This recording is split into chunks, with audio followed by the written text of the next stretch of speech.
पाठ 33 पत्र लेखन। आधुनिक युग में संचार के अनेक साधन उपलब्ध हैं। हम अपने मित्रों या संबंधियों से telephone, mobile phone, email, WhatsApp आदि के माध्यम से तुरंत संपर्क स्थापित कर सकते हैं। आज पत्र लेखन की आवश्यकता कम हो गई है, परंतु इसका महत्व कम नहीं हुआ है। आज भी विद्यालयों, निजी या सरकारी कार्यालयों में प्रार्थना, आवेदन या शिकायत भेजने के लिए पत्रों का ही सहारा लिया जाता है।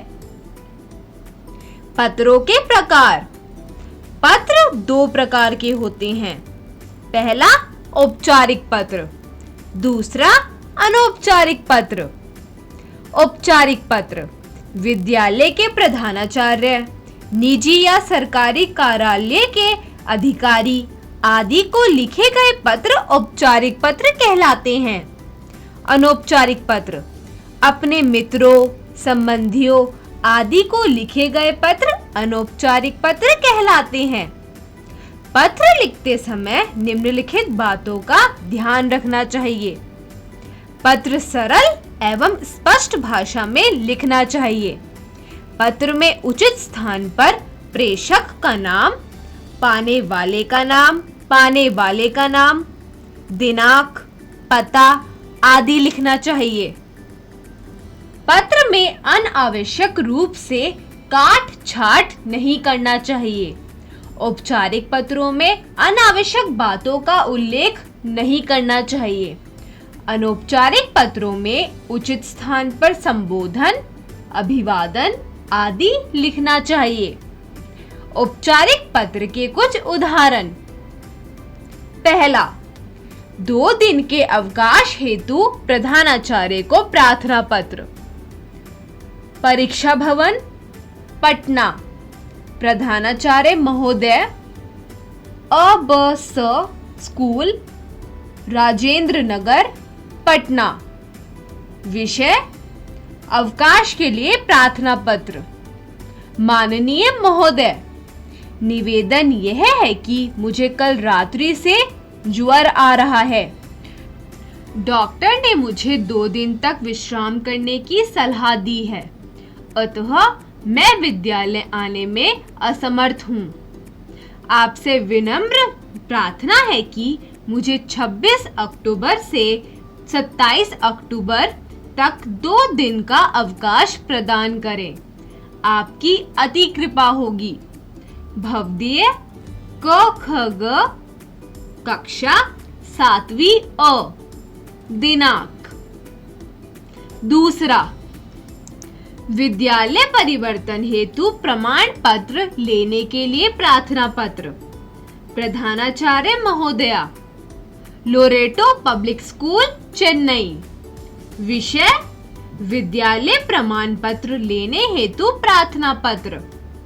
महोदया, निवेदन यह है कि मैं आपके स्कूल की 7वीं कक्षा की छात्रा हूँ। मेरे पिताजी का स्थानांतरण नई दिल्ली हो गया है। हमारा परिवार अगले सप्ताह यहाँ से चला जाएगा। इस स्थिति में मुझे यह विद्यालय छोड़ना होगा। आपसे प्रार्थना है कि मुझे विद्यालय छोड़ने का प्रमाण पत्र SLC देने का कष्ट करें, ताकि मैं नई दिल्ली के किसी विद्यालय में प्रवेश ले सकूं। आपकी आज्ञाकारिणी शिष्या शिवानी वर्मा, कक्षा 7वीं ब। दिनांक। तीसरा, विद्यालय के प्रधानाचार्य को आर्थिक सहायता के लिए प्रार्थना पत्र। प्रधानाचार्य महोदय, सेंट पीटर कॉन्वेंट, लुधियाना। विषय, आर्थिक सहायता लेने के संदर्भ में। महोदय, मैं आपके विद्यालय की 7वीं कक्षा का छात्र हूँ। मेरे पिताजी एक निजी कंपनी में लिपिक है, जिनका मासिक वेतन मात्र 10,000 रुपए है। हमारे परिवार में हम 3 भाई बहन, दादाजी, दादी जी और माताजी कुल 7 सदस्य रहते हैं। पिताजी की इस आय से घर का खर्चा ठीक प्रकार से नहीं चल पाता है। मेरी माताजी अस्वस्थ रहती हैं, जिसके कारण उनके इलाज पर काफी रुपया खर्च हो रहा है। मेरे पिताजी मेरा विद्यालय शुल्क देने में असमर्थ हैं। आपसे प्रार्थना है कि विद्यालय की ओर से मुझे कुछ आर्थिक सहायता स्वीकृत करने की कृपा करें, जिससे कि मैं अपनी पढ़ाई जारी रख सकूं। मैं आपको विश्वास दिलाता हूं कि मैं परीक्षाओं में अच्छे अंक लाकर तथा अपने व्यवहार से अपने अध्यापक या अध्यापिकाओं को सदा संतुष्ट रखूंगा। धन्यवाद। आपका आज्ञाकारी शिष्य रोहन अरोड़ा। कक्षा 7वीं स। अनुक्रमांक 26। दिनांक। अनौपचारिक पत्र के कुछ उदाहरण। पहला, जन्मदिन पर मित्र को निमंत्रण पत्र। 7/220, सत्य निकेतन, नई दिल्ली। दिनांक। प्रिय शशांक, मधुर स्नेह, तुम्हें यह जानकर प्रसन्नता होगी कि 24 दिसंबर को मेरा जन्मदिन है। इस अवसर पर मेरे माता पिता ने एक समारोह का आयोजन किया है। इसमें भाग लेने के लिए मैं तुम्हें आमंत्रित कर रहा हूँ। कार्यक्रम निम्नलिखित है। साय 6 बजे हवन एवं यज्ञ। साय 7 बजे प्रतिभोज एवं सांस्कृतिक कार्यक्रम।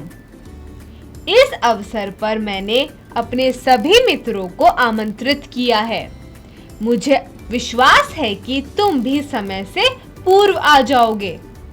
तुम्हारा मित्र साकेत। दूसरा, पिताजी से रुपये मंगाने के लिए पत्र। 7B/105, सरोजनी नगर, नई दिल्ली। दिनांक। पूजनीय पिताजी, चरण स्पर्श, आपका कृपा पत्र प्राप्त हुआ। आपको यह जानकर हर्ष होगा कि मेरी पढ़ाई ठीक तरह से चल रही है तथा नए विद्यालय में मेरा मन पूरी तरह लग गया है। मुझे विद्यालय की ओर से भारत भ्रमण दल के लिए चुन लिया गया है। इस दल में मेरी कक्षा के 20 छात्र जा रहे हैं। मेरी बहुत इच्छा है कि मैं इस अवसर का लाभ उठाऊं। इसके मार्ग व्यय के लिए 500 रुपए जमा करवाने हैं। आधा खर्च स्कूल वहन करेगा। मुझे कुछ पुस्तकें तथा अन्य चीजें भी खरीदनी हैं। आपसे प्रार्थना है कि आप 1000 रुपये मनी ऑर्डर द्वारा भिजवाने का कष्ट करें, जिससे कि मैं समय पर अपना शुल्क जमा करवा सकूं। साथ ही आपसे प्रार्थना है कि इस भ्रमण पर जाने की अनुमति देते हुए एक पत्र भी प्रधानाचार्य के नाम तुरंत भिजवाकर कृतार्थ करें। आपका पुत्र राजीव। तीसरा, अपनी सहेली को अपने बड़े भाई के विवाह में सम्मिलित होने का निमंत्रण भेजिए। परीक्षा भवन, नई दिल्ली।